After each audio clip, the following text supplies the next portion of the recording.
Welcome, everybody. Sorry. So today, I'll go ahead and introduce myself, and I'll let these guys introduce themselves today and what their roles were at Hasbro. But today we're going to be talking about unproduced concepts for the Real American Hero line. A lot of these are going to be have been featured in my latest books, 14 and 15. But first off, my name is Dan Klingensmith. For those who don't know me, I'm an author of the Creating G.I. book series. Just wrapped up the series with unproduced concepts. So that'd be a fun topic to talk about. Next to me, Frank. You want to introduce yourself real quick? Yes, I'm Frank Coronius. Here is a guest, but I was a senior designer at Hasbro from early '86 through late '89. Vehicle guy. Dave? Yeah, I'm David Kunitz. I was 84 to 94 designer, worked on a lot of stuff. I'm Kirk Rowan. I was a senior designer from '89 to '94 on Real American Hero, doing the figures mainly. And I'm Greg Burnson. Started as designer on G.I. Joe back when concept was talked about in 1980 up to 1994 as design director. And I'm Vinny DeLeva. I was Senior Director of Marketing from 1990 to 1999. Kirk Bazigian. I was the original G.I. Joe product manager starting in 1980 and ended up as Vice President of Boys Toys Marketing by 1994. Awesome. So today, the slideshow is going to consist of different unproduced items that they had created, and really going to turn it over to them to talk about the different concepts and what the thought process was behind it. If they know anything about why it wasn't produced, was it costing? Was it wasn't something they liked or somebody else didn't like? And as well as Vinny and Kirk can jump in and give some feedback on from their side of the, their view as far as marketing goes with these products. Ron Riddett, we're still waiting. He was talking to someone at his table, so I think he's one of the first slides, but we may skip over him and then come back. Well, that's right. So we'll go next. So Greg Bernstein, what can you talk about with these vehicles that you came up with? You needed a thick skin when you went into presentation because a lot of times you would hear comments or ideas that were counter to what you wanted to have done on your vehicle. Each time you went in with a concept, you kind of felt like it was your baby and you treated it as such. But a lot of times reason prevails, and some of these ideas, while they look good on paper, didn't translate because of costing or it just didn't fit in with what others thought the line should be.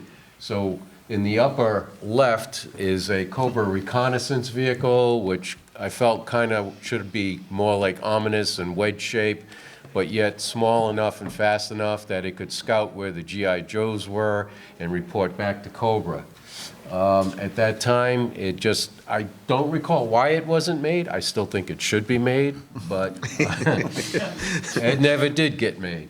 The middle portion was the green vehicle with the tank on it, was, as it looks like, a tank transporter, which generally is a pretty innocuous thing.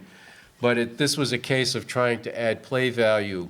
After the heels of like the Cobra Maggot and the Mean Dog, where vehicles could come apart or transform into something else, it was an attempt to try and make a mundane type of vehicle be more sexy by having it do something.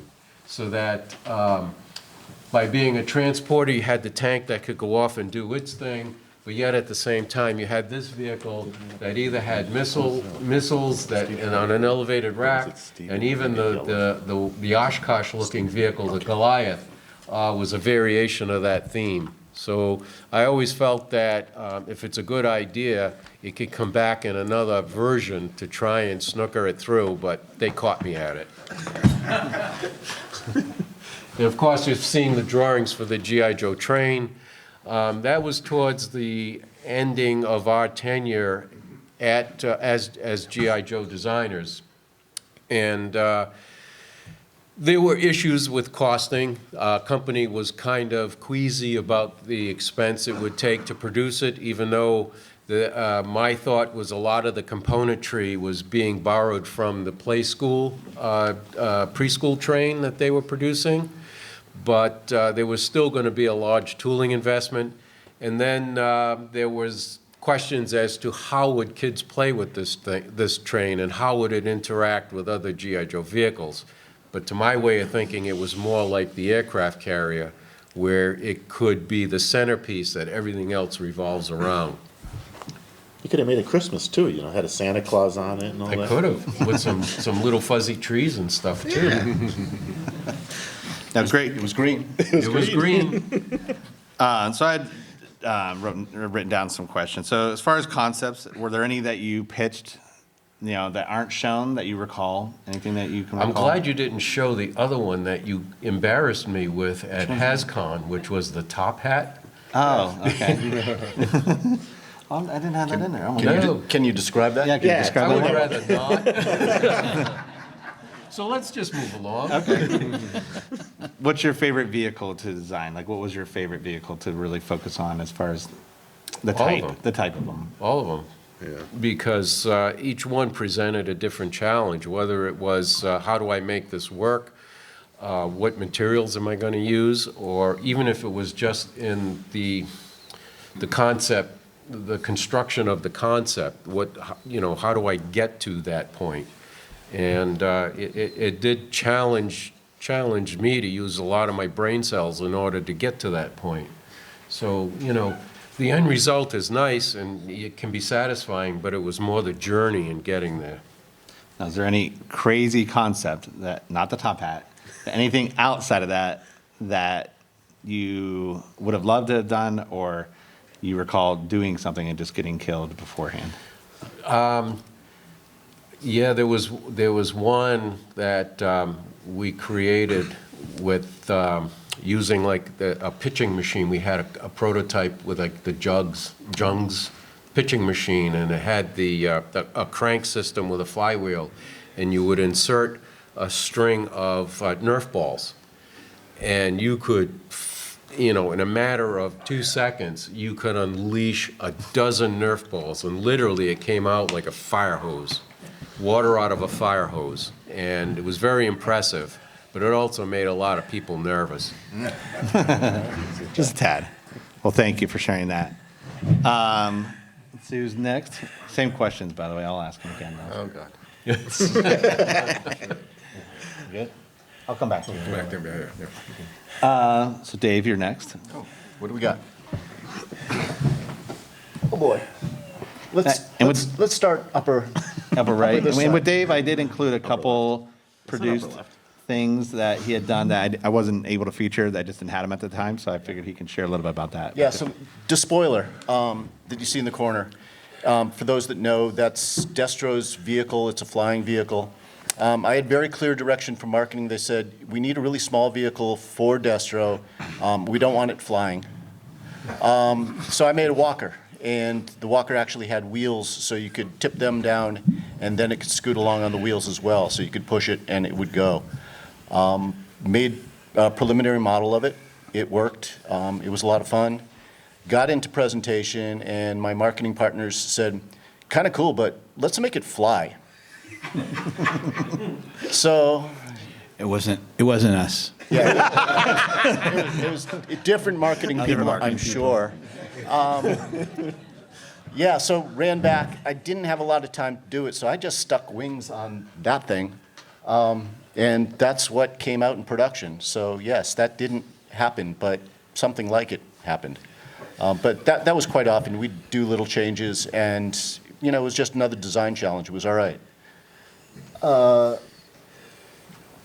All right, we'll go that side. So that's another item that also was produced, but it was produced also as a Destro item. We were looking for snow vehicles at the time, but then we needed something for Destro, and we needed it quickly. So I had already done a costing model of that. It seemed to be costing out at the right price for Destro, and so I just modified the design to be the design language of Destro, which was more angular, things that, his face had sort of angles to it, so created the vehicle to be more like that. Coloration changed, and then also made the despoiler fit on the Dominator? What was it called? Demon. Demon, thank you. Fit on the Demon so they could work together. So he could land with his minions, but yet take off when they were in trouble. Okay, I was really into space. I worked on the first, on the shuttle. That started out as just a couple of vehicles and ended up that big thing that that everybody gets to see now. But there was also supposed to be some, we needed something to fight it, so we needed a Cobra vehicle. So down here on the bottom right, got my rights left, you see that's actually a Cobra vehicle. And it was smaller than the big shuttle. And it's based on going to the Air and Space Museum in Washington, D.C. You see some of the concepts that are in the very corner here. Upper right on that is a nesting booster and shuttle. And that's exactly what I wanted to do for Cobra. It didn't happen. It was deemed that we didn't need an expensive vehicle for Cobra. So that's when the Stiletto was created. So yeah, quite often price point and how the shelf was going to be laid out was how things were approved or disapproved. Going on I forget what that was called. This one here, do you remember, Dan? Top of my head now. Yeah, something that spins. Yeah, it had a spinning blade in the center. It was a jet. Did concepts models for it. It was approved at first, and then we decided we didn't need a jet that year, and it was put away. Scrambler, yeah. Scrambler, like eggs. More space vehicles. That was done prior to the Stiletto. It was going to be even a lower priced item, a one-man space vehicle. I figured if it was low enough priced, they'd buy a lot, so I wanted to put more on the page to sell it into management. That too was deemed we needed something just slightly higher priced. So yeah, that's how the Stiletto still came about. Road Toad, that came out, didn't it? It did, I just didn't have the design. You right. know, so you're trying to embarrass me. That's one of my least favorite vehicles. It doesn't do a lot, but it will tow other vehicles. But that's better than the one that came out. So. Okay, that's better than the one that came out. Wow. One of the things I'd like Make to them point friends out again. that you guys are seeing, look at the different drawing styles. Yeah.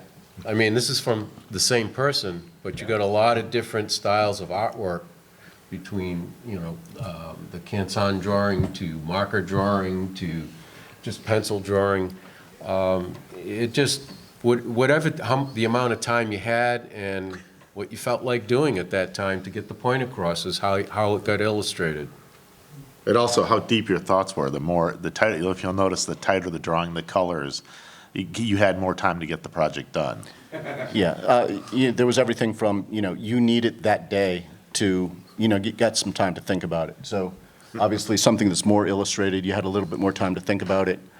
You may have done that at home. I probably worked on that at home because I was interested in getting it done and really selling it in. Didn't happen, but. And Dave also touched on the fact that in presentation, basically you're holding this up here and you're doing the Vanna White, but if it didn't get communicated in the first 15 seconds, you've lost your audience.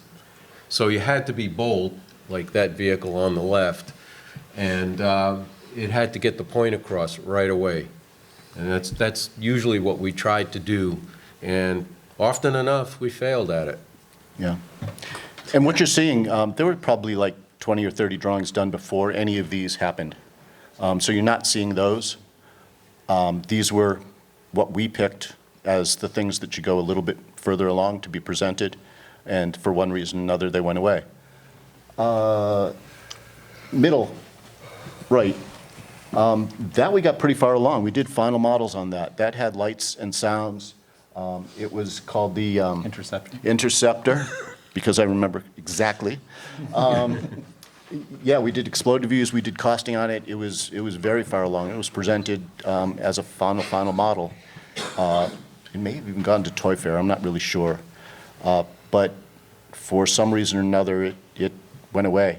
It started out like the drawing you see there. I don't have the drawing of where it ended up. Yeah. This drawing that has the blunt nose, when I went into presentation with the final model, they said, well, that looks a little bit too Star Wars. We want more Star Trek. And so I just changed out the nose, made it a little more sleeker, a little more elongated. And then they said, yeah, that's the one we want. So it was a quick fix, but we have models of both. Down below, just a little play set. We had done a bunch of different little play sets. This was just not chosen. No big deal there. I think MLS?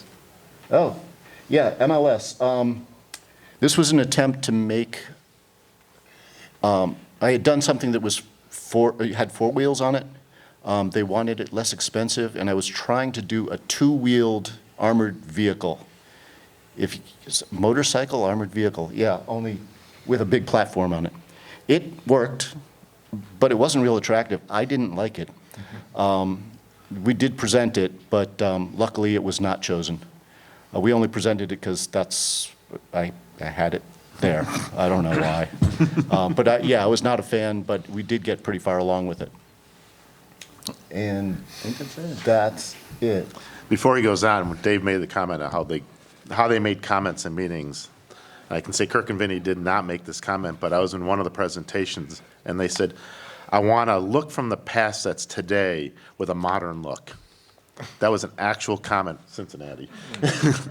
So, but we would get direction like that. So for Dave, and you're looking at some of the direction, Star Trek, Star Wars, Yeah. it made no sense sometimes. Absolutely. Another comment that was done in a presentation that stuck with me was, we wanted really bright colors. Can you try black? That wasn't, Yes, that yes, we wasn't us. can. In the Star Trek version is in the book, so you can see the later version of the Interceptor, which I thought was an awesome vehicle. And there's another vehicle that's featured that Bill Young had done, and they're going to kind of clash with one another with sounds and features and stuff like that. So Yeah. And he's trying to sell his book. I'm not trying to sell his book, but man, it's cool. There's a lot of really great stuff in there. At least take a look. It's really nice. I appreciate that. Dave, how much do you think that the naming of the vehicle affected whether it got accepted or not? Quite often, I think that the name was important. It was because it told a story.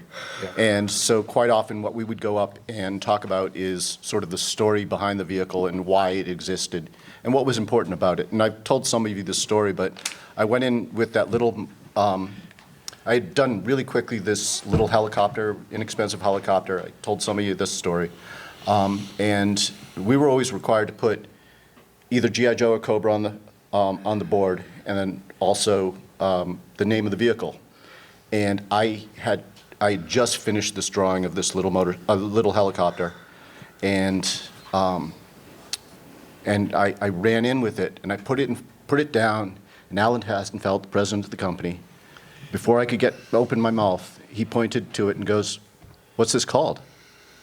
And I said, "Well, it's this inexpensive vehicle that I've been doing." So I said, "Well, it's the low cost," and I, caught myself and I go, "It's the locust vehicle. Can you imagine a swarm of these? It's another inexpensive price point, so they're going to buy lots of them. It's the locusts, and they're going to attack." And he's like, "Yeah, locust." And I'm like, it worked. So yeah, names were real important. Story was real important as you did your presentations. And the naming could be done by us, it could come from marketing, could have come out of presentation. So they had to fit what it is we were shown. We would have our suggestions, but then it could change. Yeah, and sometimes we did like little plays when we were naming things. The stun, for instance, somebody had said, "Well, that's kind of nuts that it goes apart like this." I said, "Perfect, I'm going to do that backwards." So stun, nuts. Just saying. I think you should stop there. Yeah, we won't go into some other labeling. No, that explains a lot, because now I understand why the vehicle that was the demon was never going to come out because there's no lions in the Arctic. Snow, cat, Arctic, lion. Yeah. There you go. Not the same. Okay. And Kirk and I had some fun with the last volume with some of the concepts that are featured. They didn't have names. And then Dave, he made the shuttle on the bottom, the overshadow. So he named that one. And then Kirk and I had some fun with some of the names in the book. So just thought I'd shout that out there. So for you, Dave, what are some concepts, other concepts that aren't shown that maybe you feature or you pitched and Weren't taken? yeah, that you recall?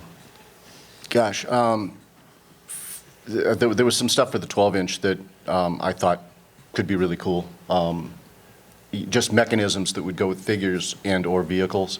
I don't recall exactly. I know that there was an underwater one. Kurt did another underwater character. That's deep sea. Yeah, Deep six, that had some mechanism to them. I wanted bigger mechanisms. That didn't happen. In terms of just vehicles themselves, I can't recall that much about that. And I'll say with Dave, he's very instrumental in helping even other guys with their vehicles with the mechanism. So he's a very big part in a lot of the mechanisms when it came to Joe, especially towards like some of the latter years I'm aware of. Yeah, I mean, some of us were better illustrators. I was not. Some were better at mechanism and/or building. I was. So Guy Cassaday, he came from an art school. He could draw like he helped me a lot, and he hadn't built. So I taught him how to vacuum form and work a lathe and things like that, and he made beautiful models after that. Ask Dave to draw a figure for you. He wanted to be an action figure designer so Yeah. bad, Yeah, no. but he did all my mechanisms, a lot of my mechanisms, so. Yeah, Star Brigade, I think you had a lot. Yeah, you were big. Yeah, yeah. Is there a favorite type of vehicle or that you have enjoyed? Cobra! I mean, I always liked the Cobra better because you got a little bit more, the design language of Cobra vehicle is just a little bit more out there.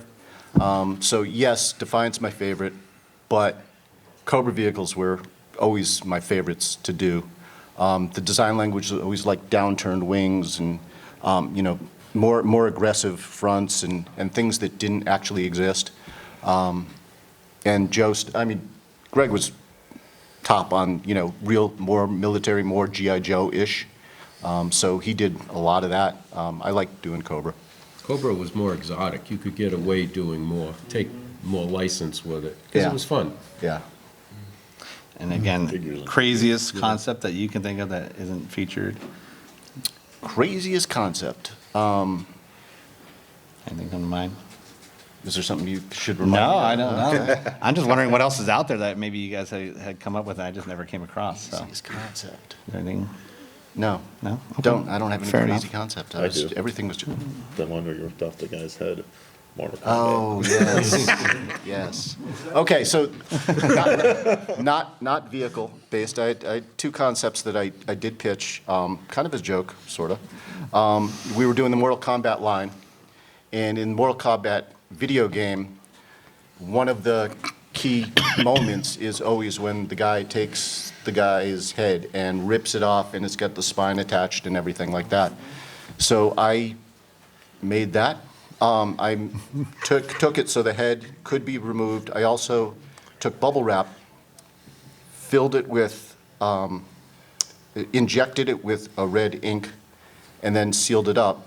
So when you did pull the spine out, it would rip that, and it would drip blood. Management didn't go for that, and I don't understand why. He presented that, showed it, it was crickets in the room. Nobody even laughed. I thought it was great. And then I did a concept for the girls group and did present it. And they were doing Maxie, the doll, at the time.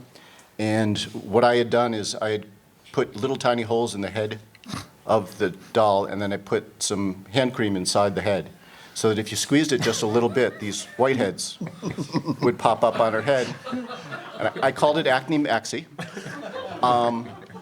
Didn't go forward. I don't know why. Hence Yeah. why you were on Boys Toys. Yeah. And then I guess the other feature figure that I did is Greg, my boss, tended to hurt himself at times. And I was waiting for that.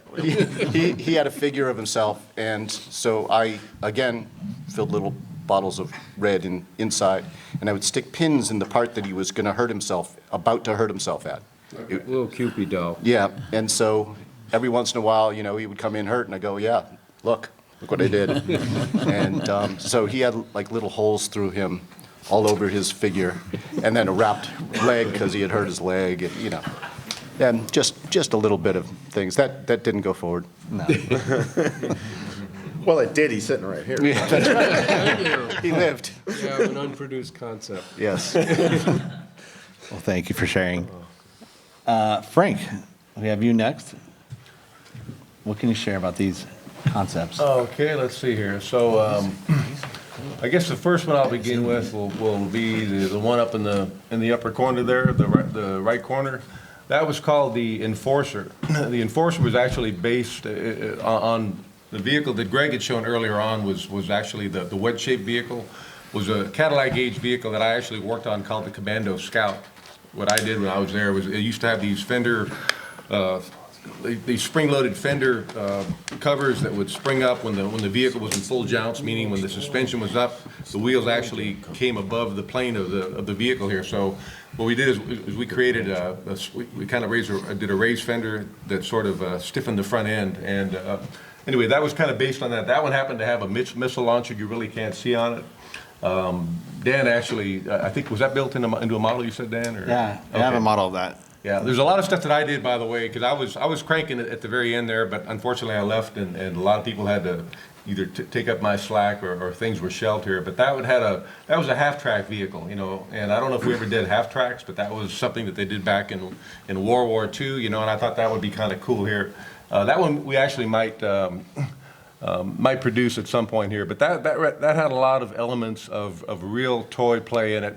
When I got hired from the defense industry to do G.I. Joe stuff, you know, I didn't realize how much of a following there was. Probably a lot of you guys that liked the stuff pre-'87 that was very military based. You know, I did the Warthog, but quite honestly, when I came on board and I saw some of the stuff that these guys were doing, Bill Young, you know, I think we had a video conversation, and everybody pretty much, when Dan asked us which vehicles we liked the best, unanimously, everybody liked the Bill Young vehicle. He didn't have training. He was an incredible illustrator. His styling, detailing, unbelievable. Graphics, you know, he wound up just retired from Nike here. But you know, I saw some of this stuff and I thought, I'm going to try some of that, you know, because when you're working with real armor, you can basically have flat plates. You can bend it with a sheet with a brake press here. But with G.I. Joe kind of coming on board and having Cobra, I was just thinking, man, this is cool. This is like being, you know, with Skunk Works or DARPA doing stuff that was covert. And I really hadn't transitioned into the whole reality part that I was hired for, but that was kind of a return to that. The Nomad that you see directly, you know, kind of kitty corner from that was actually based on a vehicle I worked on at Cadillac Gauge. It was a 6-wheeled vehicle that we did called the V300. And we were trying to sell in a new line of the vehicle called the V300A1 that became the V600. That was something that, you know, my dad, I told you, he was a retired colonel. And after working in Panama as an advisor to the Panamanian National Guard, he contacted this company, Cadillac Gauge, and there's a guy, Jerry Broom, that marketed South Africa, or South America, rather. And my dad was doing the Middle East, and they said, you know, if we can sell to Saudi Arabia, they do a lot of falconry out there, and they like doing, you know, change of command ceremonies. So what if we could create a variation of this 6-wheeled vehicle and had these elevating seats coming up and the falcon posts that would open up, you know, and they could use the same for change of command ceremonies. They wanted to take this thing out in the desert and camp with it. They could do that, and that's what we created. I did a mock-up, you know, cutaway, but this was based on that, where this one actually split apart, where the front part was kind of a wedge-shaped vehicle, really articulated front suspension on that. The back part, you know, could also go kind of like the Mad Dog here. Had a big Top Gun here, radar mast in the back here. That was never made, but I did mock that up, and I think it was good. It had a lot of the same elements, you know. Called the Nomad because it was you know, a desert vehicle, and that was done for G.I. Joe. The Hercules in the bottom, to be quite honest, I don't remember doing that. That to me is probably the ugliest thing I ever did, you know? It reminds me of the front a little bit like a toaster, but I won't say that toasters aren't beautiful because we did the battle, what was the thing you did that was kind of looked like a toaster? Hey, but some things just, you know, they should be boxy, you know? I mean, if you guys wear comfortable shoes, the front end's really boxy, right? You know? So a lot of toe room. That one had some missiles, and it's just kind of a weird vehicle, you know? One thing with a lot of the stuff that we did is we could do these really elaborate, you know, see-through canopies you would never do in the military, because who wants to see the driver, you know? I mean, you want to be hidden, you know, but with things like Lexan and you know, we could do stuff. That had you know, a lot of stuff that folded up, a lot of side guns on it. I think that was a turning track system in the front, unless that's wheels. I don't know. I don't really remember doing that Just one. perspectives off, that's all. And that was probably done, Within you the know, arc of acceptance. yeah. That's one that if you didn't want to show one of my vehicles and you didn't show that one, I would have been fine with that.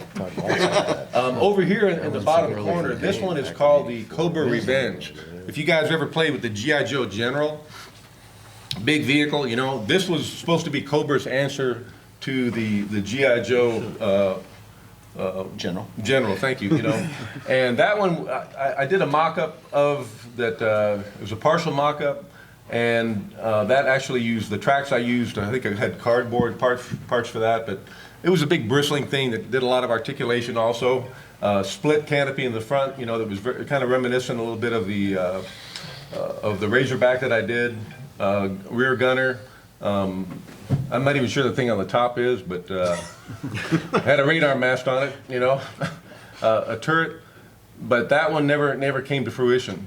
Up in the corner, this one was introduced, the red vehicle was introduced as the Cobra Bull, but also the G.I. Joe Bushmaster. That's one of my favorite vehicles. If I was to build one that I would just want to have as kind of like a weekend vehicle, you know, the one I did actually had kind of a brush bar in the front, you know, and it had a harpoon on it, finger flick harpoon, open canopies, you know, for driver and rear gunner. But that one just seemed like a lot of fun. Again, had a real high ground clearance. The way I presented that actually is I made blocks out of wood.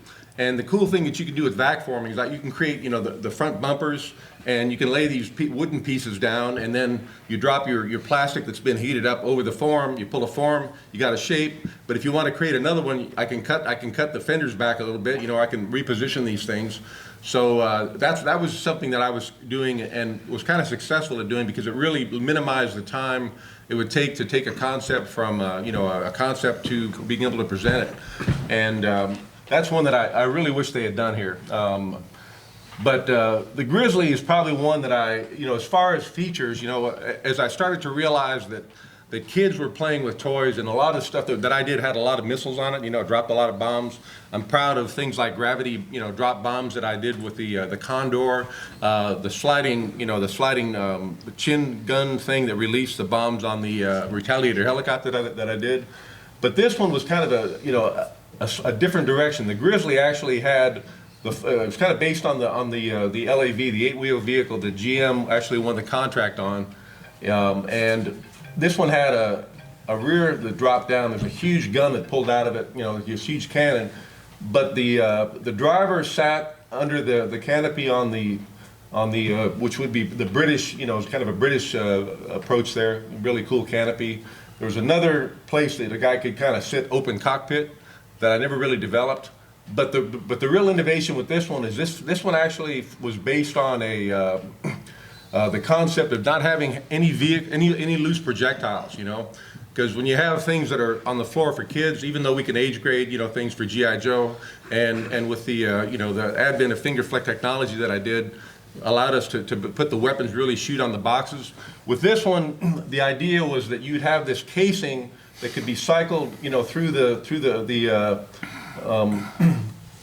turret, and the vehicle that Greg did, it was called the Mauler, was based on an AAI vehicle called the HSTVL, the high survivability tracked vehicle, you know. And the idea behind that for rapid deployment forces was they were trying to do things that were high speed, low profile, high rate of munitions, you know, lethality, And with this one, what it did is you had this casing that actually would, if you see on the top, there's like a little ramp with a little slide down the middle here. What this did is it actually, it isn't enclosed there, but the idea is that you'd have this round that would come up. It would slide down from the turret into the gun chamber. You had a clear chamber. You could see the gun being cycled. There was going to be a sound mechanism. It would fire, and then the round would come through again. But it was a closed system, so nothing to lose, you know. And the idea, real world, was what about if you had this really, you know, you could just load this thing full of gunpowder and different, you know, munitions, and you could have this really fast thing that could do. You could create custom rounds on the fly, you know, where you could do things. You could repack the casing. You know, if you're familiar with any of like the HSTVL actually had, you know, the projectile actually was kind of encapsulated like a shotgun shell, you know, and you could push these things, and it kind of prepared the next round for, you know, for ejection. But that was one that I like the name Grizzly, and that one never came out, but that's pretty much it for those, you know. Yeah.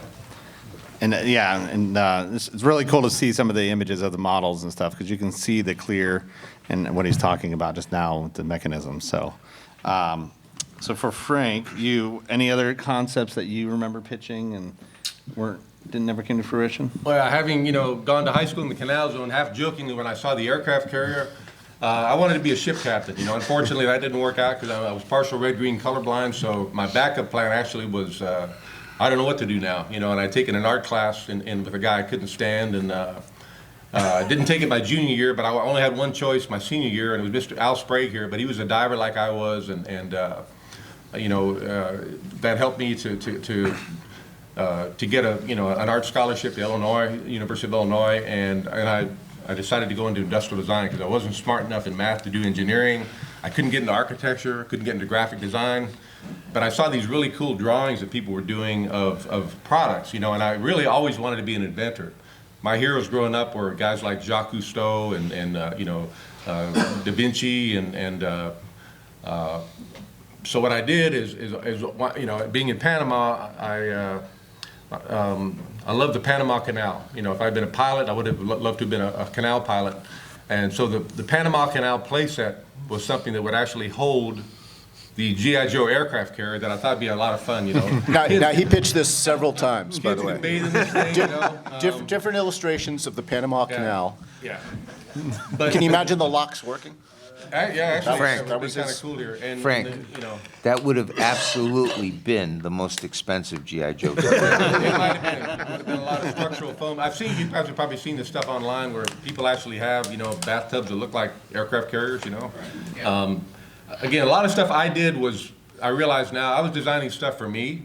So a lot of stuff you guys got that I designed probably broke, you know, but as you're adults, maybe you'll see value in this stuff that's a little oversized, you know, that's got really cool mechanisms. But that was one that, you know, half jokingly, I didn't ever expect to get produced here. But during the same time frame where these guys were doing G.I. Joe, I had moved to Tonka, and there was a vehicle I worked on for about a year and a half. It was a flight system called Sky Control. And if you guys are familiar with, I don't have any pictures of it here, but because we had the acquisition, I can share this concept. But that was an indoor-outdoor flying system, you know, that had a reel, and you could do this in the center. But let me also back up to one that I really loved that isn't shown up here, and that was G.I. Joe Night Vision. So night vision was a concept that was brought in by an inventor. Sometimes inventors would bring in things like tackle boxes and say, "Hey, can you make a playset out of this?" What do you think became of that? The Mobile Command Center, right? Mm-hmm. One of the first vehicles I worked on with Guy Cassidy. But this guy brought in these little glasses with grain of wheat bulbs. Before they had LED, they're little incandescent bulbs called grain of wheat. And he had a little reflective thing here, and the principle of retroreflectivity, where when you're driving in your cars, you know, and all of a sudden you'll see the road sign come up. That's you know, 3M has this patents on these encapsulated beads rather, and it's called retroreflectivity. So the light is being reflected back to the light source. So what I did is they said, how can we make this into a G.I. Joe product? And I took, I think it was, what was the open vehicle, the Off-Striker maybe, or the, okay, so I took an Off-Striker, or what's the other one? Open canopy? The smaller one, the Rat Vent maybe? I forget which one it was, but what I did anyways is I took I took and I opened up the cab, and I put a spoiler that you could move back and forth. There was a rack on the bottom and a gear, and I had two mirrors. I had one, when you look down in a room here at night at a 45-degree angle, you would be looking down, and another mirror would be on the top of the cab here. And it actually had a gun tube that had a lighted, little light on the end, simulating the light from the glasses here. But I could actually look at targets, and by looking around the room from up here, you couldn't see anything. But once you look down here, because it was in line with the point of origin here, you could the target would light up. And I was hitting stuff with the bellows. It had a bellows operated projectile system that was borrowed from air raiders. Remember air raiders? I was nailing stuff from 20, 25 feet in the dark, you know, and that was pretty cool. We looked at doing a patent search on this. Never happened, but I found out years later when Dave was telling me that this actually became productized with when Nerf did their fire vision. If you ever saw that, they had the balls with the retroreflectivity and the little red LEDs here. So you know, that was the same idea. People could throw this thing here. So a lot of times the stuff that we did was things that would be banked for the future, you know, and but that never came to fruition. Anyway. Yeah, no, actually, this was a really, really cool concept. Completely dark room, couldn't see anything. You look down, and you would just see the labels that we had put on the sides of vehicles. And, man, you can nail them. Problem that was pointed out that playing in the dark is not exactly safe. Projectiles, you know. With a projectile. So, yeah, it was shelved, but it really was cool. But because it was on the floor too, you're actually taking, you know, you're taking the shooting plane and dropping it to a safer level, you know. So there was advantage to that. And actually, some of those things here have become some of the scaffolding for products that I've worked on that I can't describe yet, but maybe at the next convention, you know, we'll be able to share some things that are kind of a continuation of things that sometimes get abandoned. But if you stick with something long enough, you can figure out ways around it. And that's why, you know, being able to build stuff three-dimensionally, which is what we all could do, was a real opportunity for some of the innovation and really cool designs that you saw. Some by accident, you know, some by intention. And I think there's an image of that as well, of the night vision. I got the drawing here. Okay, yeah, so check it out in a little bit. Real quick, as far as your favorite type of vehicle to design and any crazy concepts you can think of? You know, I did the... Besides the Panama Canal? Yeah. Well, of course, I did the Cobra Condor, you know, and I like stuff that flies. I'll be real honest, you know, I was, after Turtles came out, I decided I'm going to try to eat my weight in turtle before I die, just as payback here. I really didn't like the fact that G.I. Joe, you know, had the same buyer base that the Turtles had. The motorized pizza shooter I thought was kind of a silly idea. But, you know, truth be told, I guess I really, I like doing stuff that maybe, as I got older, was stuff that was more innovative, that maybe was taking the whole direction into a safer and more fun but engaging way for kids to play, you know. I like the idea of making a toy that could fire but not hurt somebody. Yeah. Yeah. Awesome. So I'm going to go backwards real quick. Ron, I'm going to come back to you. Oh, jeez. I see you looking at it on your phone. So what can you share about some of these concepts, Ron?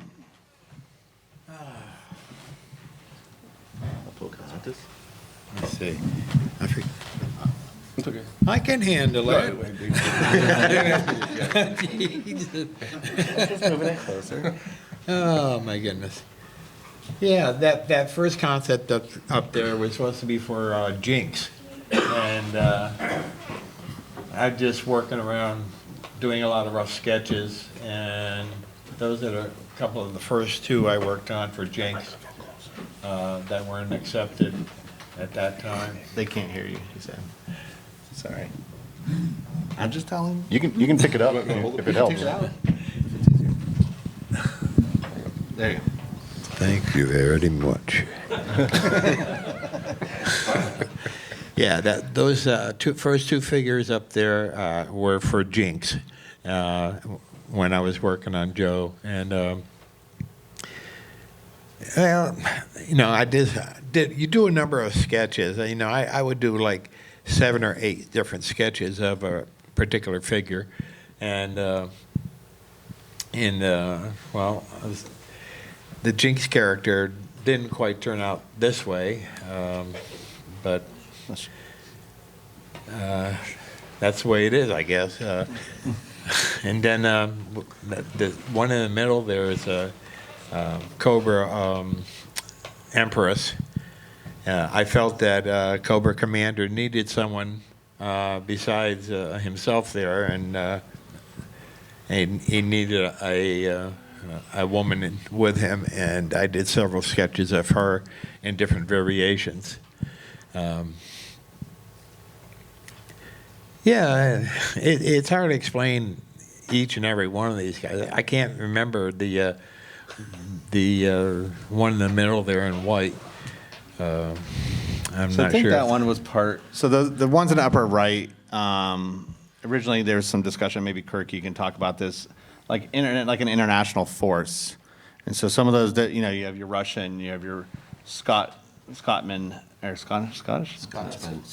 Yeah, Scotsman. I don't know if that's Steel Brigade or not. British SAS. The upper right-hand corner. So the Legionnaire and an Australian, so those are Well, from yeah. really early 81. The Legionnaire, well, the Legionnaire in the middle with the red beret, and then there's a Scotsman with bagpipes and a British soldier from basically World War II. That's where it was. What I was trying to do is I was trying to make G.I. Joe into an international group of different soldiers from different countries, and they all combined to make one service. And I'm going to jump in here real quick, which is really cool. This one here is a British SAS. Ron gave me that. I ran with it. That's where Big Ben came from. And then later, when I was presenting the 12-inch G.I. Joes in Cincinnati, I actually redid the British SAS to the one that actually came in the market, but that's the inspiration there. So that, you might come up with a concept, but it can make it many years into the line. So that one actually was great. yeah, and let's see. There was a Russian soldier there as well, basically World War II period, and at that time, you know, Vietnam was going on, so we just had to switch over, and had to be different kinds of uniforms and whatever.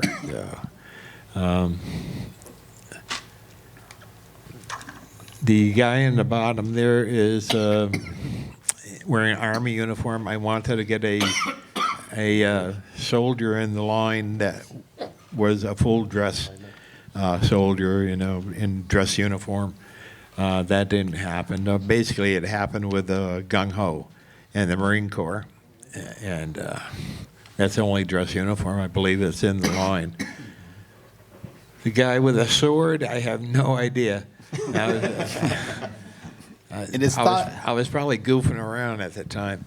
it may have been a precursor to Taurus for the Renegades, because there's some similar features of that character. So, and in some of the artwork that I've come across, unfortunately I didn't have it at the time, but for some of the other Renegades, similar style as well. So it may be, It maybe could have not. been part of the Dreadnoughts. I'm not really sure. We can make it up. You know. So, And then there's the flagmen. On aircraft carriers, at one time, they used to have flagmen at the head of the aircraft carrier.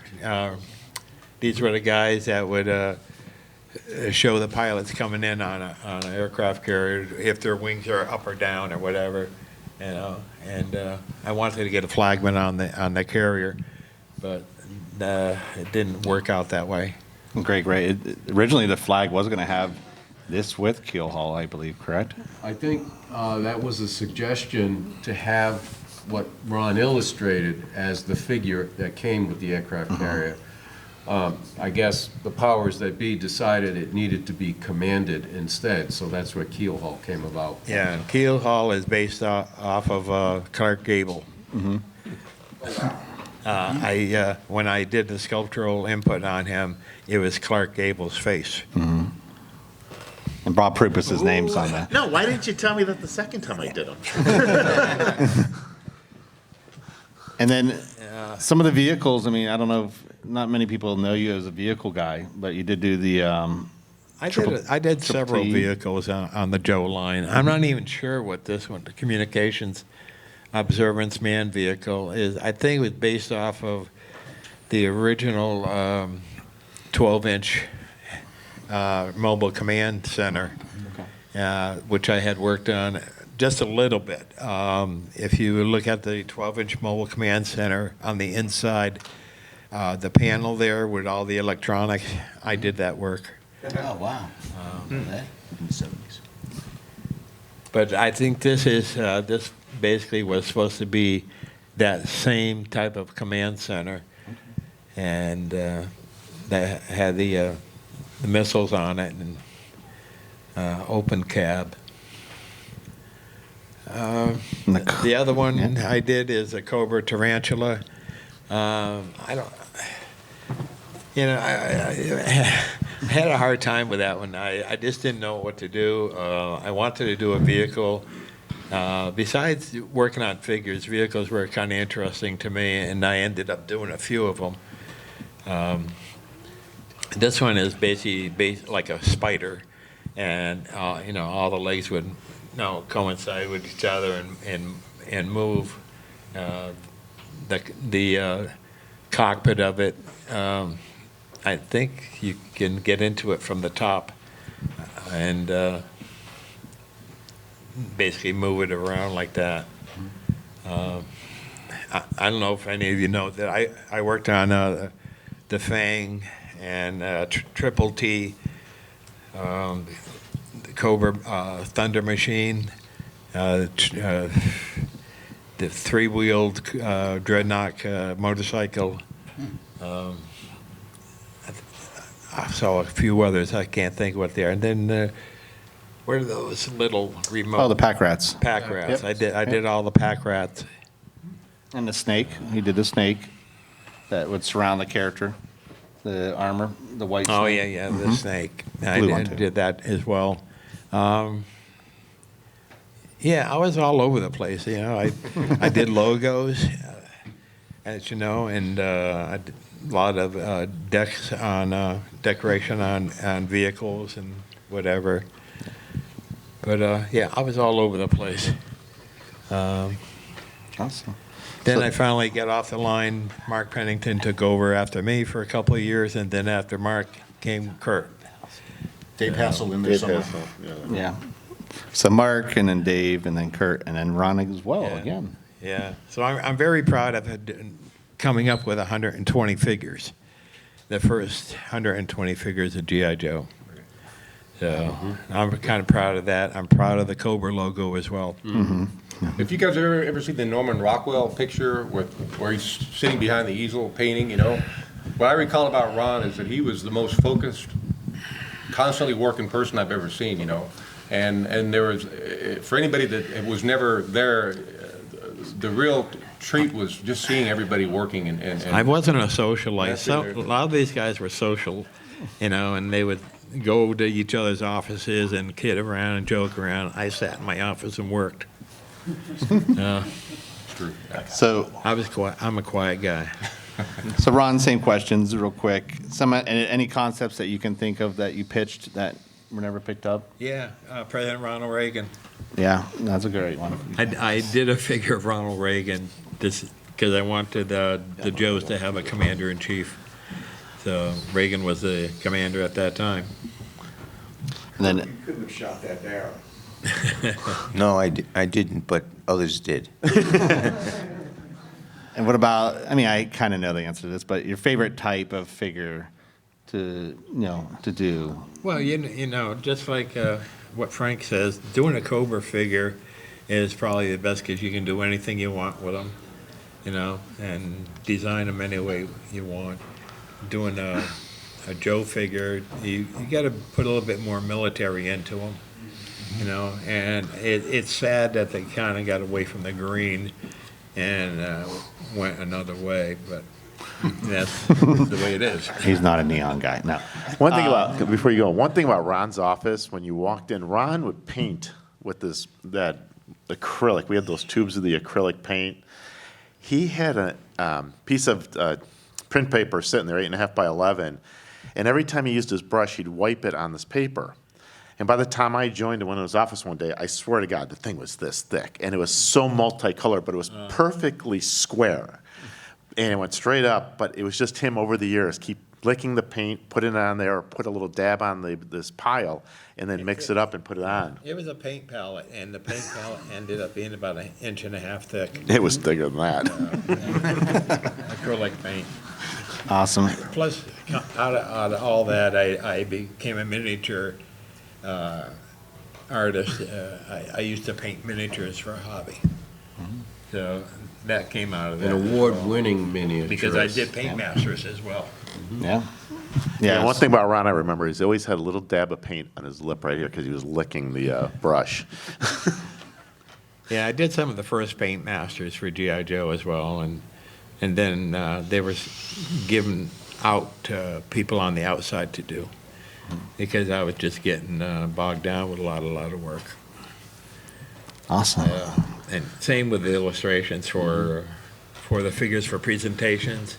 I was starting to do them, and then after a year or so, guys on the outside, I got a Dave Dorman, yeah. Dave Dorman. I met him at a miniature show that I was at, and he wanted to get into Hasbro, and I mentioned it to the people at Hasbro about Dave, and Dave sent in his work, and then he started doing illustrations for Hasbro. Yeah. Yeah, you did, I think, up till 84-ish, and then 85, 86 is when Dave joined on. We're going to next jump over to Kurt Groen.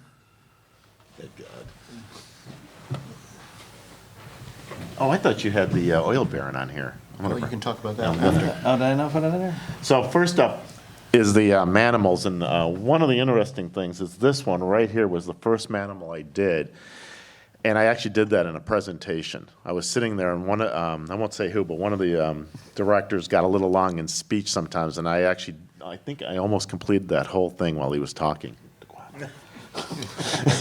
Dave has just heard who it was, and so the Manimals, what was really cool about it was we had no idea. Dave had some concepts. I don't know where the rest of them came from. Do you know? Manimals actually came from an outside inventor, sort of. It was just sort of one guy that sort of could change, and we were asked to do a whole line of them. So I went back and did mechanisms. So we were combining on this, but the thing about it was you had this alien, and then you got to sit there and try to figure out how you're going to make him into a second-looking alien. So if you look at the guy, looks like with the long spikes on his arm, you can see in his chest there's a snake head. So when he expanded, you'd have the snake head appearing to him, but when he closed up, it was supposed to look like it was still his chest. And you also got to sit there and try to do it in a figure this big. So this was one of the just strangest group of concepts I ever had to work on. But all of the drawings were done in presentations and meetings. Because we had to go from one to the other, and one of the things I was getting bored with everybody talking, so I would end up drawing all day in the meetings. So the whole line was almost done in meetings. Can I just get on the record, Manimal fan? No, not me. What? Now, one of them that's interesting, the guy in the blue and green. So I wasn't a big fan. I was having a lot of fun with it. And when he opened up, I wish you had the drawing of the picture opening up, was this orange guy, and I had him flipping off the crowd, eating a cheeseburger. And management loved it. And I'm like, you got to be kidding. This thing is just the dumbest idea, but they went with it. But I had to change it, so if you ever see the figure, he's saying you're all number one. But the original drawing, no. I couldn't believe that slid by. And then the other thing was the detail. So like on the Manimal here, the black and white one, you can see a hand coming up from his leg, grabbing his boot. There's all sorts of little hidden things in there, and he's based on I was really into Egyptian artwork at the time and the pharaohs and all that. So he is based on that look. Is the scarab up there? The other one? But at the same time, we were constantly coming up with mechanisms for these. So you see the Tasmanian devil spin, and the idea is to push the head and the figure would spin around. The buck was big enough to do it, and we were just trying to do different things. But Manimals, no, I'm with Dave. It's not my favorite line. That's all man. Man, you had to put all Manimals up there. Well, BioVipers. Now, the BioVipers were a little bit different. The BioViper 1, I was told you could have a larger buck, a larger figure, and I was free to try different things. So, like, he had the tentacles, the one on the original BioViper. So when you pulled the back, he could actually hug and hold the G.I. Joe. Now, those were part of I think the third year of the Eco? Was it third year? Okay. And he was like, that was a lot of fun. He was big. He had that mechanism. We also wanted to put odor in the heads. There were rotomolded heads. And gentleman, Brian Jarvis, had all these little vials of the most disgusting smells. I think in fact, we were so bad, we dropped one in somebody's waste bucket, and he couldn't find it because we put it underneath the bag, Ray Guyman. He was whining all day how bad his office smelled. And if you look at the Monster Viper, he had chocolate in his head. It was a chocolate odor. And so that was part of the whole thing. And so every one of the BioVipers was going to have a different smell. The one over my shoulder, I remember we were going to try to give it a fishy smell. And no, that wasn't going to work, believe me. The chocolate smelled bad enough, so I can't imagine one of the bad smells. The good thing about the Monster Viper is in 1993 or 4, he made this preacher out of Connecticut his top 10 list of worst toys you could buy for children. So I am very proud of that. We made that list. And we took pride if we could get on his list. We really did. I made it 2 times that year. Street Fighters also. And what he's not saying either is that BioVipers was a whole sub-segment. So yes, we got a BioViper, but there's a whole subgroup with that was going to be BioVipers. 2 made it to market. Some of these up here, yeah. But in the concept set, when you sit there and you work on a lot of things, I'll give you one that was both good and bad. We were working on EcoForce. And EcoForce, the original sketches was the oil baron. I did like a Saudi Arabian, Middle Eastern oil tycoon, supposed to be really evil. At the same time, we were not into the EcoForce at all. We thought it wasn't really a good idea. And did the presentation and got our asses handed to us. And I'll say it flatly that way. And Bill and I had to redesign the line in like 24 hours. It was a crank turnaround. Alan was not happy. Today I'll turn around and say, yeah, it's one of my favorite action parts of the line. I'm glad we had that, went through that hiccup, because it actually got us to really think and change the line on how it looks. So sometimes a failure, something that doesn't make it into the line, can actually create something that's a lot stronger, a lot better. It was a lot of fun. We wouldn't have had cesspool if we didn't do that. And Vinny just learned today, if you look at the figure, the scar on his face is actually an extension of the G.I. Joe scar. We just extended it up. And he learned that today. Let me go on record that that is an attempt to make me feel better after the cartoons from yesterday. I think it actually turned out making them dumber, but But yeah, so the line, you're sitting there and you're doing these lines and you're trying to come up, especially with like Ron and I, you're doing so many figures. There's so much that doesn't make it, and some of it, or like Ron's British SAS actually was an inspiration to somebody else. I didn't know Russian, you had done Russian figure before. That was the first time I saw those sketches, and later I became a Russian. So what was or could have been sometimes always goes farther. We tried to do a couple times a sniper with a ghillie suit, which ended up being in a bigger guy, which failed. But it was because we couldn't figure out how to make it work, which ended up in Classic Collection. So again, ideas move along, they don't stop. If it's a good idea, it could be because of timing or some technology that didn't exist, but it will get resurrected and revisited. Now I'm going to bring one other line together, and I actually am fond of this one. Kirk had come up to us and said, you need to do ex-soldiers. And Dave went running with this. He did this one character called CD-ROM. Well, he did the idea which the guy would have all these CDs on him, but you could put them on the ground and it worked like a Hot Wheels car. And you could do it from a sitting position, standing. It was really sweet. We were going to town. We had one with the smoking head. We had a guy with light up sword and saber, but his eyes and the ear, would glow, ears. Those kind of things were fun, really fun to do. That was a different type of line. So again, Kirk comes up with this. We ran with it. And I actually liked that line a lot. I wish we could have done it. That's one of the ones, because like we had the Captain America guy, and the idea is in the back, you'd spin the wheel, and he actually had a spinning disc instead of just throwing the shield.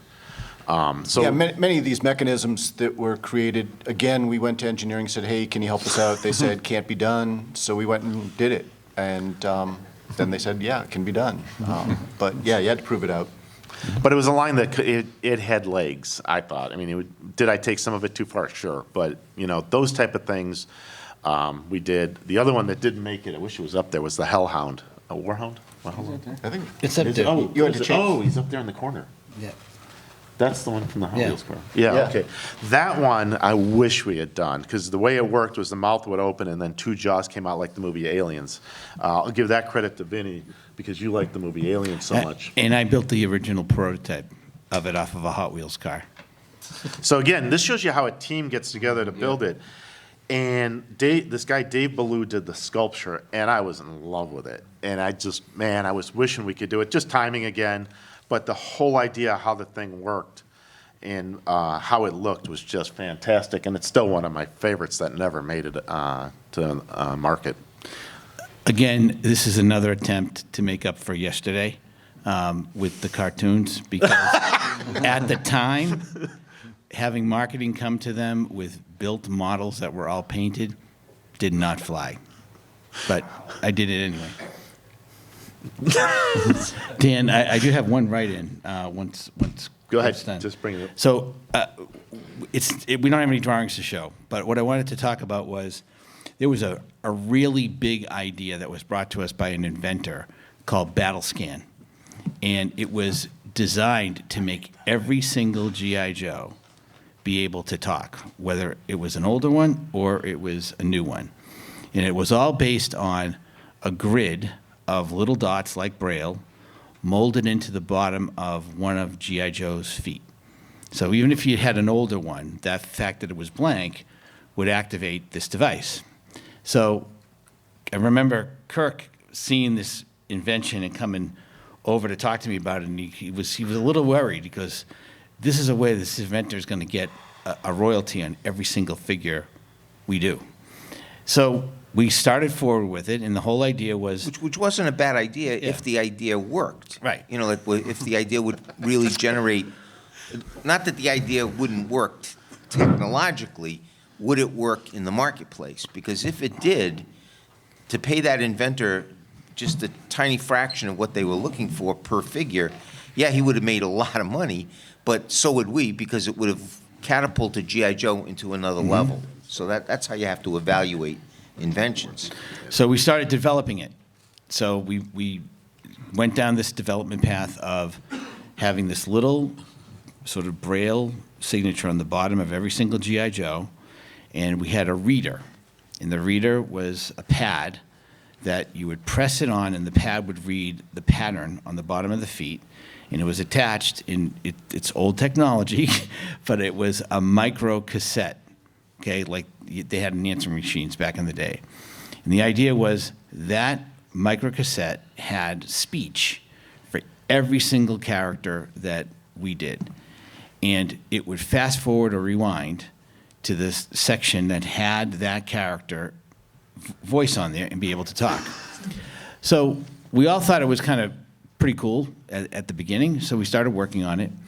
And the whole idea was, okay, every G.I. Joe is going to have this little grid on the bottom of their boot.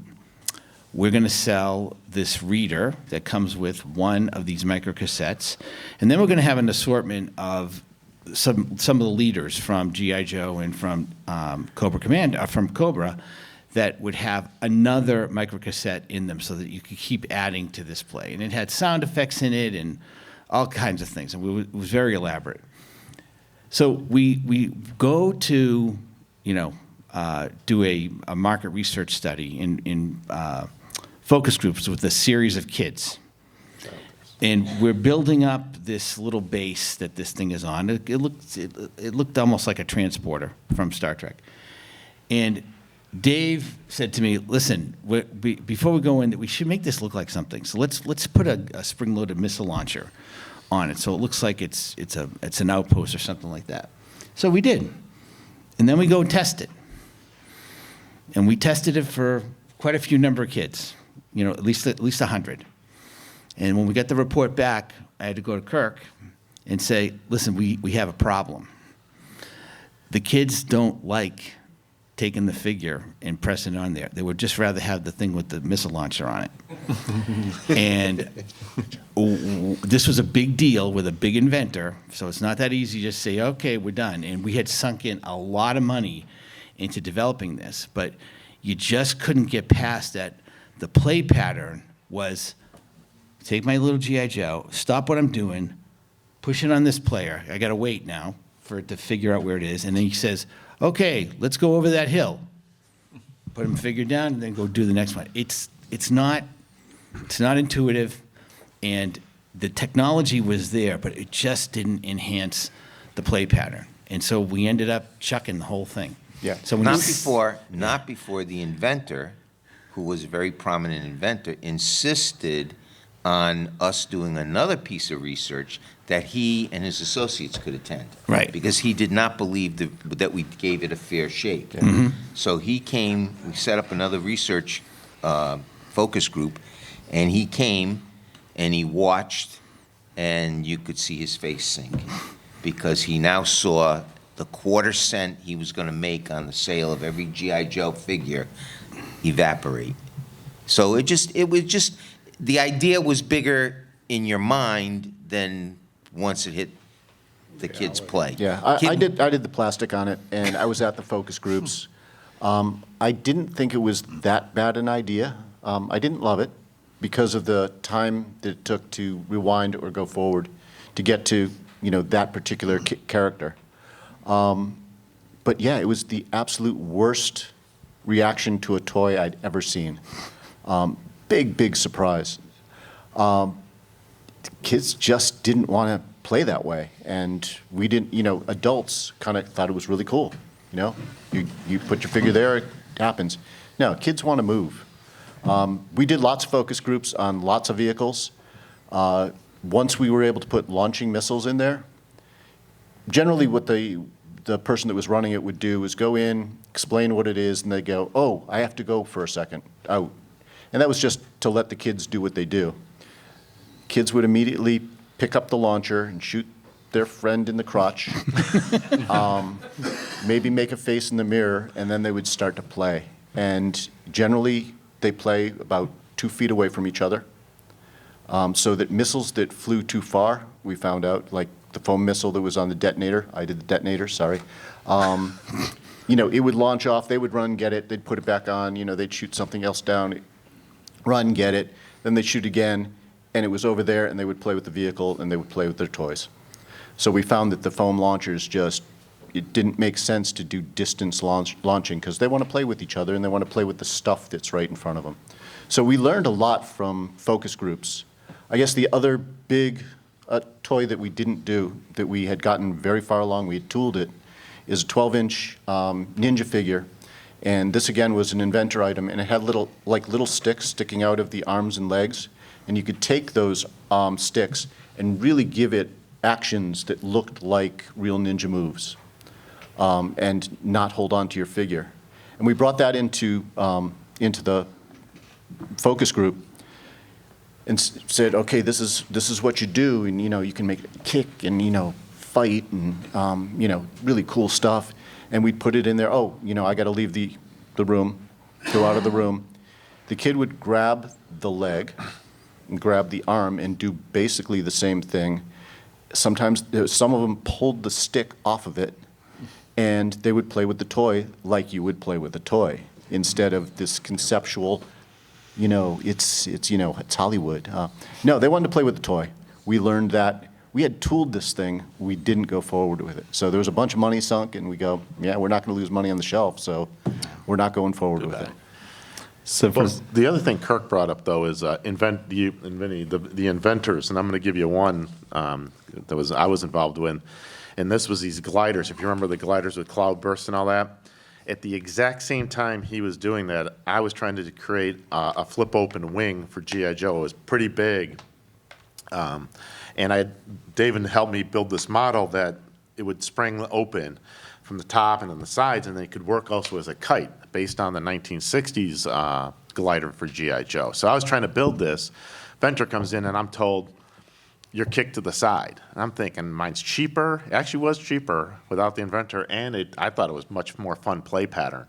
I lose. So inventors become a problem. I would love to show you the model of that glider I built, but if you saw the video of the rocket launch, that glider was inside my rocket and got run over by a train.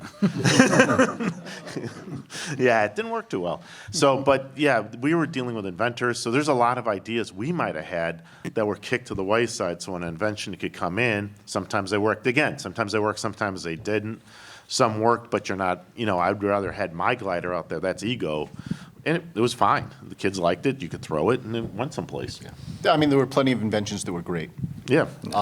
Quite often, we were coming up with ideas at the same time. We have same influences in the world as the inventors. So we had already come up with an idea, told the inventor, hey, we already have that idea. They'd get pissed because they think, hey, they're stealing it. It's not true. We were influenced by the same things they were influenced, and we had come up with the stuff. We, of course, could prove it or choose not to prove it to them. But yeah, inventors were great for certain things, and we encouraged the invention community to come in, not necessarily in G.I. Joe because we had it handled, but in a lot of the other brands, invention was very, very important and continues to be for the toy industry. so for the sake of time, I want to give you guys a chance to ask any questions that you may have. Does anybody have a question that they? Marketing has been sheepish throughout this entire presentation. There's some ideas that they think of, like you asked the question of these guys. Well, I have some sheets up here, but for the sake of time, I was Okay. waiting. I would love to hear from the marketing guys about ideas that they saw that they're like, either they wish they had greenlit or that they were like, man, I'm glad we shot that one down. I'd love to hear those things. Well, when Dan sent me the contents of his last book, The Unproduced Items, and I started going through it, I was just blown away by how much I never saw, which is good. I mean, you have to understand how the process worked at Hasbro. Greg led his team of designers, and they would have their own brainstorming sessions and come up with a lot of different ideas. And then marketing would set up a brainstorming session with R&D, and we would brainstorm together. At the same time, the way the line got developed was marketing would, working with sales and working with an understanding of the marketplace competitively and an understanding theoretically of 5-year-olds, we would put out call it a guide, a battle plan is what I called it. And what we would do is we would outline for R&D. We would say, okay, and this happened over time, maybe after the 3rd year. We've identified that every year we needed to have a SEAL, a sea, air, and land vehicle throughout the line. And those vehicles had to hit certain price points. So we had already established like a $3.99 price point for the figure with the vehicle, the Destro and his whatever it was called. Then we had a $6.99 price point. Then we had a $9.99 price point. And then we had a $19.99 price point. And then we would have something above that, okay? And we would outline for R&D the number of SKUs, the number of items we wanted to hit those price points. So every vehicle is, when a vehicle gets rejected, every vehicle was being evaluated against another vehicle that would hit or fall within a certain price point. That's why the certain vehicles never got chosen. So you might have had, in the $699 price point, which was a vehicle with a figure, you might have had 5 ideas shown, but there was only spots for 3. So that's why 2 had to go. And so they were always evaluated against each other. And the name of them had to, had certainly played a role. The look played a role. The features played a role. But also that idea of how many sea vehicles can we do? How many air vehicles can we do? How many land vehicles? Land always had more, a lot more. But we always tried to maintain that SEAL acronym throughout the line. And ratio of good guys to bad guys. Yeah, and ratio of good guys to bad guys. At Cobra, while they were the coolest looking vehicles, because of Mom's reactions to who Cobra was, that kind of limited the number we could put in the line, even though I agree they were always the most exciting and the coolest. But you couldn't over-skew the line with Cobra and do less G.I. Joe, because the balance always had to be more good versus bad. Yeah, can I put in something about the price points that we were told to do? I'm going to use the Bug as an example. I was asked to do a small vehicle. We want an underwater vehicle because to fill the sea place. So I did this little vehicle. It was a little bubble version. Went into presentation. They go, we love it, but we'd like it to be a more expensive vehicle. So I went back and I extended the back end and I put legs on it and thought that was pretty cool. Brought that in. They go, oh yeah, we love that, but maybe we should make that a more expensive vehicle. Oh, by the way, it has legs. Let's make it roll on the bottom of the ocean. It's like, okay.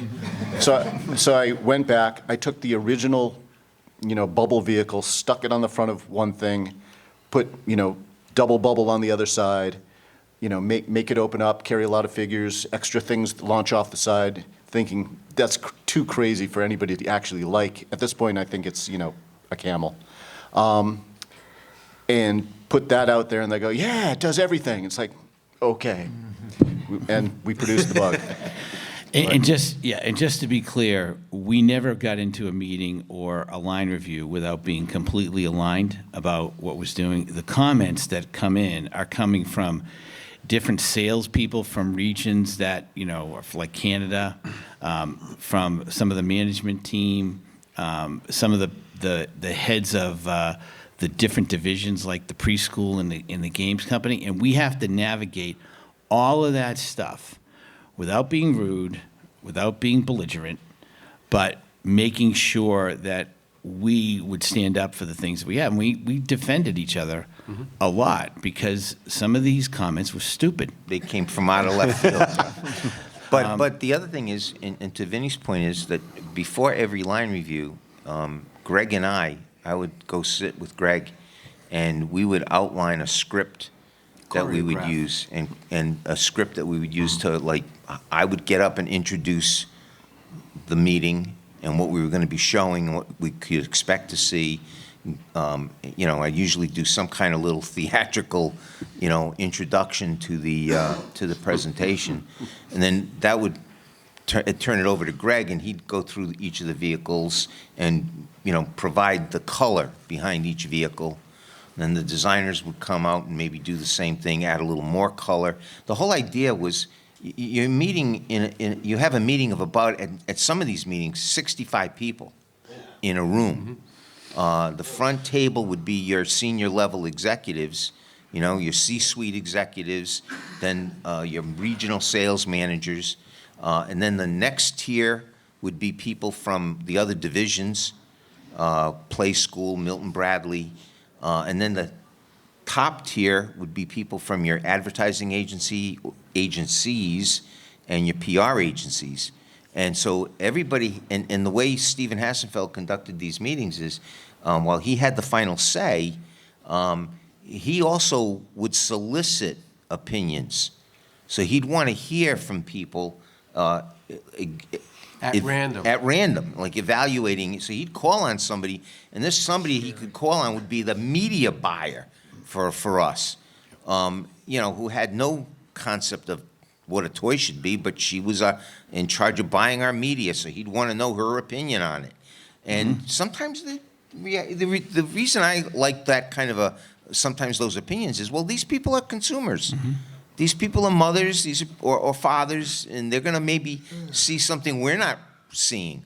Most of the time, their opinions were, not worth much. But, you'd still try to, you try to, like Greg said, and Vinny said, you try to be polite, because you're trying to navigate through this maze of being attacked on all angles and all fronts. Not only that, it kept you alert because you couldn't fall asleep at these meetings because you could be called on. So you had to watch everything that was being presented and understand it because you could be called on to give an opinion.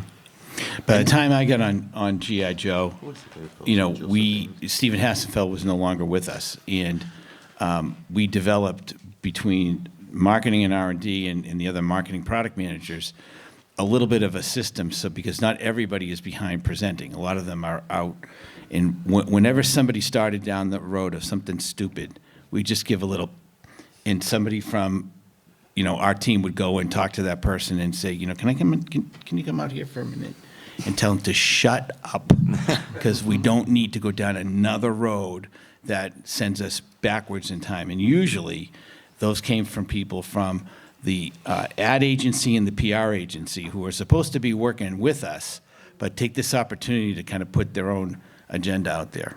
So there was another question, though. Yeah. Go ahead. I remember when Dave said yesterday about your market go through phases with different kids, 11, 12, 13, 14, you find a girlfriend, and you try to find a different scheme, different thing.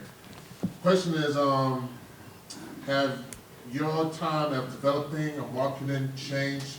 Because for me, my highlight stuff is when I had action figures, the comic book, and the cartoons. Because all this stuff came from, I watched from the cartoons. When the cartoon canceled in '87, but you still making toys, that was in the cartoon. Has that marketing or development changed comparison with the cartoon? Because to me, I think that was the height of G.I. Joe. Yeah, that was the height of G.I. Joe, and unfortunately, it was starting in '88, '89, '90. Hasbro made the decision that funding animation or programming was too expensive and pulled the plug on all of that. So meanwhile, the episodes we produced kept running in syndication, okay? Kept hyping the concept of G.I. Joe, but you never saw new vehicles or figures in the shows. And that, quite frankly, was the death knell, okay? That's what forced us in '91 to start thinking about radical changes to G.I. Joe in terms of how we advertised. We went from the animated commercials to live action commercials, which kind of gave a little more juice to the concept, a little more excitement to G.I. Joe. But it never could replace not being on TV. And we finally were able to I was able to convince management that we needed some programming, and we went to Deke, okay? Now, whether you like Deke animation or the Deke storylines, I don't care, okay? My point was they stepped up and funded that programming themselves, okay, to be a partnership with us. So it didn't cost us as much as when we were funding it ourselves. And that gave us another 2 years of entertainment. Right. I'm going to And bring then- up one thing, though. Sitting next to me is Dave Kunitz. We were in a meeting, and I won't say the guy's name, but his initial spell, Alvarecchia, was sitting in the middle of the room. And Dave was right where Greg is. Dave knows exactly what I'm about to say, and I was sketching. I don't know, I wasn't paying attention. And You weren't going to be called on. no, I wasn't. And they were describing the situation, and Al said, what do we need?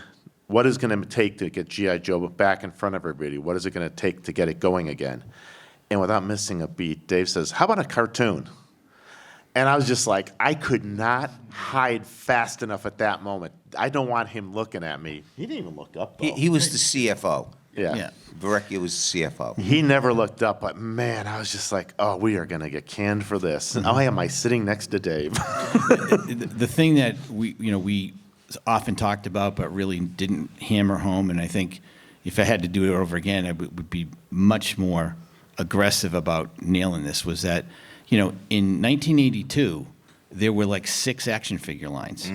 Okay? By the time we got to 1990, 1991, there were 36. Okay? And the reason for that was because cable came to life. And now you had endless places to put, put programming. And so everybody who have had an idea about creating an action figure line would go and have animation over there. Well, there's only so many kids, and they're not going to, the population didn't grow. Same number of kids. Now they've got 36 choices. They are completely disloyal for brands. They'll play with everything. So just go watch Toy Story and see how Andy played, and that's what kids do. And so we were going to decline because it was just less dollars that were directed towards us.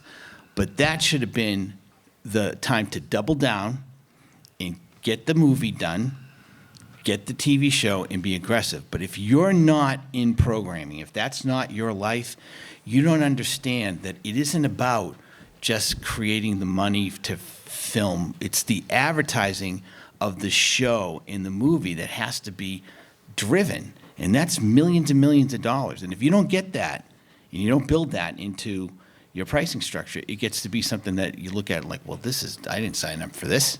And that's what Hasbro did, because they weren't familiar with the that. business model, we don't have much time, but Yeah, we'll we have finish time. up this way. The business model for Hasbro changed.